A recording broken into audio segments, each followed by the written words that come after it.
Recent comments from Republican Governor Ron DeSantis, about his new proposed legislation to curb the influx of undocumented immigrants has left many in the diaspora, concerned. Joining us this morning is founder and managing attorney for Hermans Law Group, Tremaine Hermans. Morning, Tremaine. Good morning. How are you? I'm doing well. How are you guys? I can't complain. Give thanks. Yeah. All right. So what obtains now? What is the governor trying to change, and where is it going from where to where? So what obtains now with the immigrants? Well, just to start off, the bill actually passed the Senate last night, so it is likely to come into effect as early as today. I expect him to sign it before the end of the day. So breaking news. Unfortunately, this is a far-reaching anti-immigrant law. It's going to affect things going from identification documents like state IDs, driver's licenses, to penalizing employers for employing people who do not have proper documentation in the country. They're criminalizing transporting undocumented immigrants. For example, if you are found to have an undocumented immigrant in your vehicle, and you know or should have known, as they characterize it, that this person is undocumented, you can be charged with a second-degree felony for that. So there's a lot in that law, but those are the major ones. In addition to, hospitals are now going to be required to provide information on a person's immigration status if they are accepting Medicaid. So a lot going on there, and it's about to go into law today. Mm-hmm. Now, so this is taking place in Florida, which is at the moment a red state. How widely do you expect it to spread in terms of other red states, other governors of a similar persuasion as Ron DeSantis to say, hey, let's implement something like this in our states? I have been saying this to a lot of people. We all expect Ron DeSantis to make a run for president.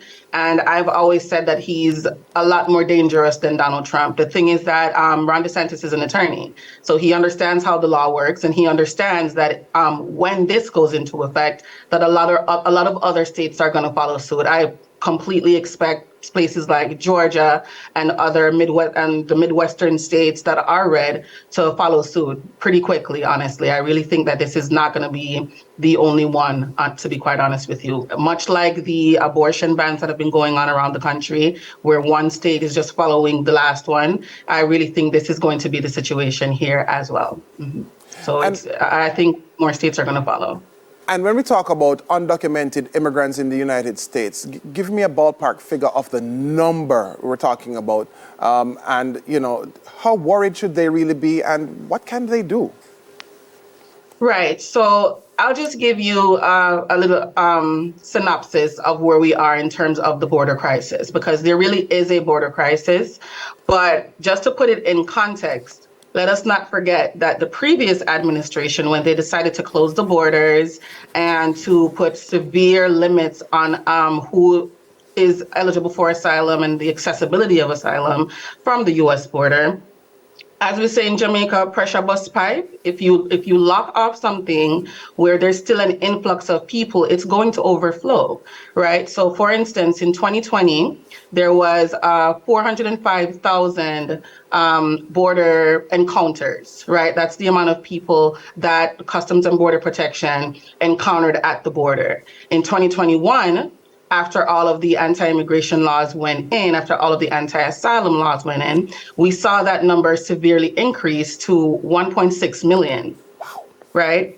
And then in 2022, it went up to 2 million, because now the COVID crisis was also affecting other countries as well. People were trying to leave to get better opportunities here, better healthcare. It did not stop the situation. And then for this year, it's gone down to 1 million, but we are literally in the beginning stages of 2023, and we're already at 1 million. So there is a crisis. There are a lot of undocumented people here in this country, right? But there are laws put in place to protect these people. So for those who are worried, yes, I will not be the person to tell you that This is not something to be concerned about. I'm a pragmatic person and I deal in facts. This is in fact something that you should be worried about. But I am very, very vocal on my social media platforms, and all of my entire following will tell you that I've been telling people for months that if you have a basis to file for an immigration benefit, you should not wait.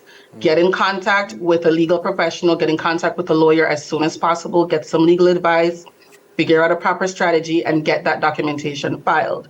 For all of my Jamaican people, this is me telling you, I know you do not like that, they have in place this requirement that you be vaccinated for COVID in order for you to adjust your status.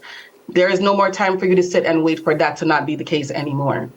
You have to get your stuff filed and get your documents in, right? If you are in immigration court, make sure that you understand that you have 1 year to file for asylum. If the reason you came to the country is because you are afraid of going back to your country for whatever reason, you have a year to file for asylum. That does not mean you wait until day 364 to file this application. If you have a benefit, now is the time to file for it. Also, those who are getting paid under the table, as we call it, this is going to affect your work. You know what I mean? This is going to affect the companies that you work for. Your employers are about to be penalized. There's something called E-Verify that certain companies use, and with that system, it requires employers to show proof that someone's authorized to work in the United States.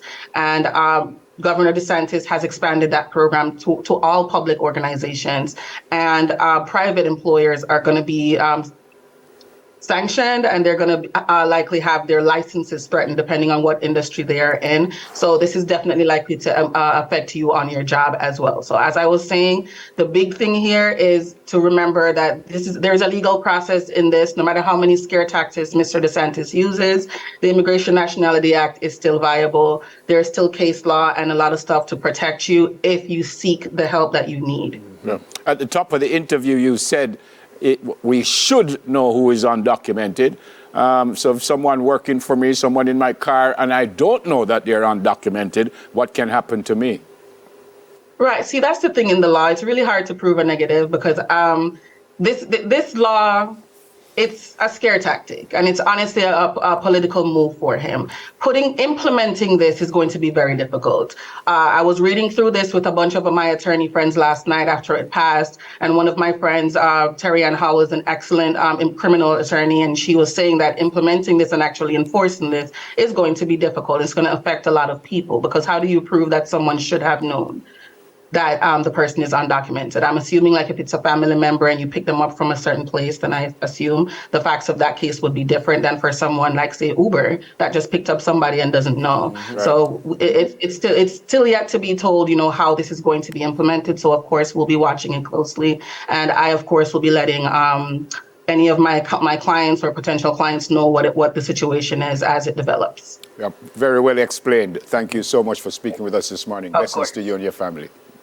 Of course. All right, founder and managing attorney for Hermans Law Group, Tremaine Hermans. Coming up next, family feuds in rural Jamaica. I suspect it's not only in rural Jamaica, but let's see. Soon come. Stay with us, please.